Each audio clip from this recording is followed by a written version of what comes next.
എല്ലാവർക്കും നമസ്കാരം. ഇന്നത്തെ പത്രം മലയാള മനോരമയിൽ ഫ്രണ്ട് പേജിൽ വാർത്തയുണ്ട്.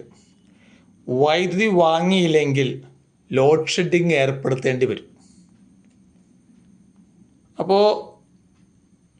ഇപ്പോൾ KEB പറഞ്ഞത് സോളാർ വെച്ചവരാണ് KEBയുടെ ഗ്രിഡിനെ ഇടങ്ങേറാക്കുന്നതെന്ന് പറഞ്ഞു.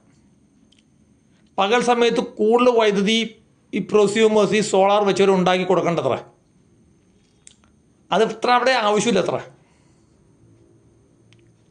അവർക്ക് രാത്രിയേ വേണ്ടത്. ഇപ്പം രാത്രി ഈ ഉണ്ടാക്കി കൊടുക്കുന്നത് അത്രയും രാത്രി പ്രൊസ്യൂമേഴ്സ് എടുക്കുന്നതുകൊണ്ട് അവർക്ക് ഭീമമായിട്ടുള്ളൊരു ചിലവ് വരേണ്ടത്ര. അപ്പോൾ ഈ ഉണ്ടാക്കി കൊടുക്കുന്ന വൈദ്യുതി KEB സ്റ്റോർ ചെയ്താൽ പോരെ.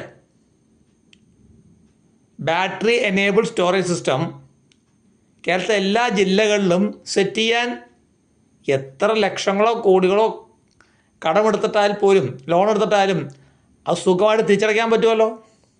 ഇനി പുറത്തുനിന്ന് വാങ്ങണോ? എപ്പോഴും ഇവിടെ ഉൽപ്പാദിപ്പിക്കുന്ന സംഭവത്തിന് ശേഷം വേണമെങ്കിൽ പുറത്തുനിന്ന് വാങ്ങാം. ഇവിടെ ഉൽപ്പാദിപ്പിക്കുന്നു സ്റ്റോർ ചെയ്യാൻ പാടില്ലേ? അപ്പോൾ പുറത്തുനിന്ന് വാങ്ങലാണ് സംഭവം. സോളാർ വെച്ച ആൾക്കാരൊക്കെ ചെയ്ത് തെറ്റാണ്. അവർ ഉപയോഗിക്കുന്നില്ല, 36% പകൽ ഉപയോഗിക്കുന്നു, ബാക്കി മൊത്തം രാത്രി ഉപയോഗിക്കുന്നത്. അപ്പോൾ അവർ പുറത്തുനിന്ന് വാങ്ങുന്ന വൈദ്യുതിയാണ് ഈ പറയുന്ന ആൾക്കാർ കൂടുതൽ എടുക്കണേ.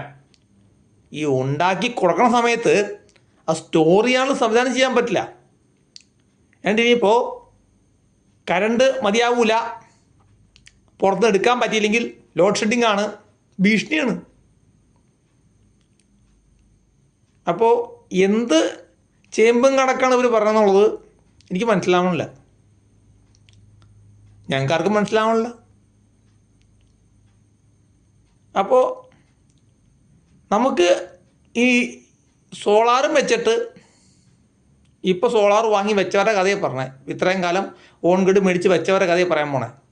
അവർ മേടിച്ച് വെച്ചെന്തിനാ? സോളാർ വെച്ച് അവർക്ക് വരുന്ന ബില്ല് കുറയ്ക്കാനാണ്. ബാക്കി ഉണ്ടാക്കി കൊടുത്തത് അവർക്ക് അവിടെ നിന്ന് എടുക്കാനാണ്. അപ്പോൾ സോളാർ മേടിച്ച് വയ്ക്കുകയും ചെയ്യും, പകൽ സമയത്ത് മൊത്തം ഇത് സോളാർ കറണ്ട് ഉണ്ടാക്കുകയും ചെയ്യും. എന്നാൽ രാത്രി എടുക്കാനായിട്ട് ഇനി കറണ്ട് ഇല്ല,